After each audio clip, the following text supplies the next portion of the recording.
Good evening to all of you. दोस्तों, एक पुरानी प्रोवर्ब है, every coin has two faces.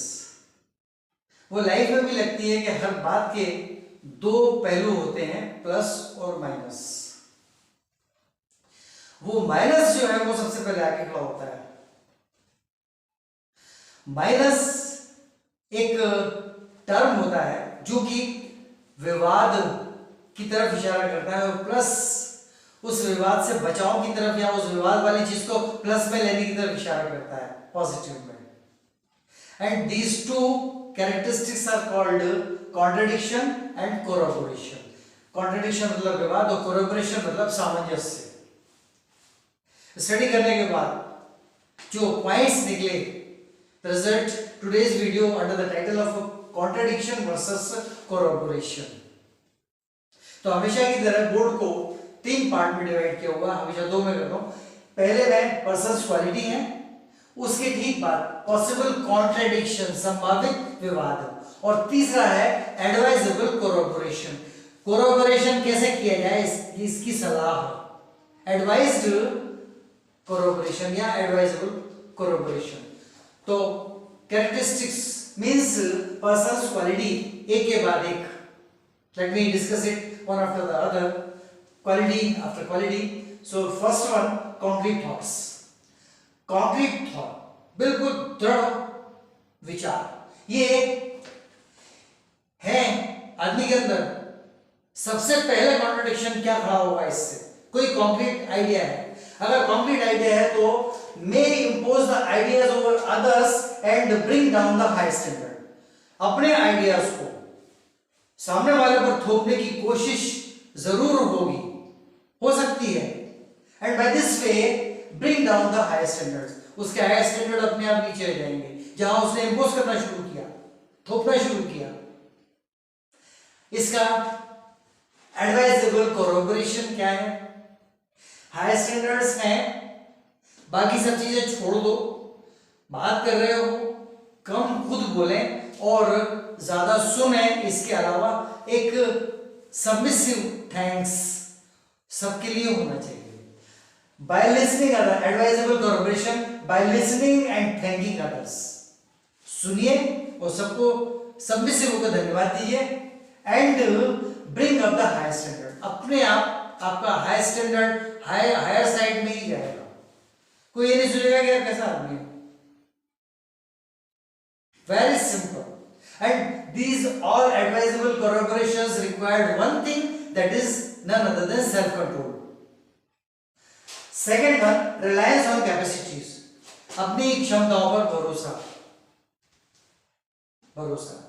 ये होता है सेल्फ कॉन्फिडेंस। लेकिन ये फौरन ओवर कॉन्फिडेंस में कन्वर्ट हो जाता है। As per the second point, second contradiction, this reliance on capacity may result in overconfidence। overconfidence में कन्वर्ट हो सकता है ये reliance, and take unwanted risk, and in this way the person may take unwanted risk। overconfidence हो गया तो आदमी unwanted risk लेने लगेगा और सारी चीजों को अपने कंट्रोल में, ऑब्लिक कंट्रोल, तो सारी चीजों को अपने कंट्रोल में रखना चाहेगा। unwanted risk लेने लगेगा, अनचाहे जोखिम उठाएगा और सभी चीजें मेरे कंट्रोल में होंगी सोचने लगेगा। तो ये रिलायंस जो है ओवर कॉन्फिडेंस में बदल सकता है। This is contradiction. Now corroboration, इसका कोरबोरेशन ये है, by inspiring to succeed up to the optimum. यहाँ जो कैपेसिटीज हैं अपनी, उन कैपेसिटीज को याद करते हुए अपने आप को खुद ही इंस्पायर करता रहे। बाय इंस्पायरिंग टू सक्सीड, आगे बढ़ने के लिए, up to the optimum, optimal position तक ले जाने के लिए, बाय थॉट्स ओनली। तो ये ओवर कॉन्फिडेंस नहीं आएगा। Third one rely earlier success. पुरानी सफलताएं जो है ये सबसे ज्यादा खतरनाक होता है। पुरानी सफलताएं जो है वो फौरन दिमाग खराब कर देती हैं। So earlier success may let one ignore one's previous failure. सफलताएं हैं तो फेल्योर भी हुए होंगे, लेकिन earlier success may let one ignore one's previous failures। पुराने समय में जो असफलताएं रही होंगी उनको इग्नोर करना शुरू कर देगा, अपने रोल को इग्नोर करना शुरू कर देगा। सफलता में दूसरों का भी योगदान था। एंड गोल्स, अपने और दूसरों के गोल्स को भी इग्नोर करने लगा, छोड़ो यार अब नया कर रहे हैं, पुराने का क्या सोचना। तो ये सबसे ज्यादा खतरनाक होती है अर्लियर सक्सेस, पुरानी सफलता है। एक सफलता के बाद ही दिमाग खराब हो जाता है। So this is contradiction and now it's collaboration by taking them normally. ये अर्लियर सक्सेसेस को नॉर्मली ले and cared for routine improvement. Routine में अब पुरानी सफलताओं के बाद भी अपने काम में रूटीन में कोई ना कोई इंप्रूवमेंट लाता रहे। कुछ ना कुछ इंप्रूवमेंट जरूर होता है, मिलता ही है, कोई पॉइंट मिलता ही है, ऐसा हो नहीं सकता किसी चीज में इंप्रूवमेंट ना हो। Earlier success. इसके बाद फोकस। फोकस का सबसे बड़ा पॉसिबल कॉन्ट्रडिक्शन ये है, may let one be obsessed to act at the cost of others object. Focus करने लगेगा, ध्यान करने लगेगा तो इतना ऑब्सेस्ड हो जाता है, अपने काम पर ध्यान फोकस करेगा तो इतना ऑब्सेस्ड हो जाएगा पागल के साथ, मतलब जुनून तो नहीं, जुनून से भी मतलब एक नेगेटिव साइड में चला जाता है। May let one be obsessed, कुछ अलग ही टाइप का हो जाएगा, जिद्दी, हाँ, to act at the cost of others object. दूसरों के ऑब्जेक्ट की भी परवाह नहीं करेगा, उनके ऑब्जेक्ट की, उनके फोकस की कीमत पर खुद फोकस करने लगेगा। यानी कि ऐसे जैसे कि उनको फोकस की जरूरत ही नहीं है, उनको उनके कोई ऑब्जेक्ट है ही नहीं, जो कुछ भी है हमारा है। And this is not only wrong but also absurd. So self control में bring the advisable collaboration in this way, well understood objects, अपने ऑब्जेक्ट वेल अंडरस्टूड हो। So well understood objects may bring harmony and tuning with others.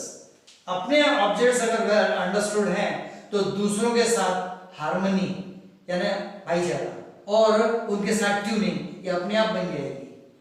तब फिर ये obsession नहीं रहेगा। Obsession और harmony एक दूसरे के अपोजिट है बिल्कुल, क्योंकि ये कॉन्ट्रडिक्शन में आता है और वो कोलैबोरेशन में आता है। ये ऑब्सेशन जो है वो कॉन्ट्रडिक्शन में है और हार्मनी कोलैबोरेशन में है। Last habits. कुछ हैबिट्स बहुत अच्छी होती हैं लेकिन वो भी कभी कभी अपने प्रगति में बाधा बनाती हैं, सफलता की के रास्ते में बाधा होती है। सो सम हैबिट्स, दो गुण, हालांकि बहुत अच्छी है कुछ हैबिट्स, में ऑब्स्ट्रक्ट वंस प्रोग्रेस, किसी की प्रोग्रेस को ऑब्स्ट्रक्ट कर सकते हैं, रोक सकते हैं। तो इसका इलाज यही है कोलैबोरेशन की, improve or adjust even the good habits with changing time। भले आदतें अच्छी हों लेकिन उन आदतों में इंप्रूवमेंट या कुछ चेंजिंग या एडजस्टमेंट समय के हिसाब से करते रहे। भाई कल कुछ और था समय जब वो आदतें अच्छी थी, आज अच्छी हैं लेकिन और कम अच्छी हुई हैं, कुछ और उसमें इंप्रूवमेंट चाहिए। समय तो बदलता रहता है, परिस्थिति बदलती रहती है। बस ये किया कोलैबोरेशन तो ये होते हुए भी नहीं होंगी और ये चीज आगे बढ़ती चली जाएगी, ये पर्सन्स क्वालिटी ये बढ़ती चली जाएगी। And if the qualities are hampered, persons are. बस आज यही बतलाना था। पसंद आए तो सब्सक्राइब करें, लाइक करें, शेयर करें, कमेंट जरूर करें, आप पर है। आज इतना ही। More in the next video, right?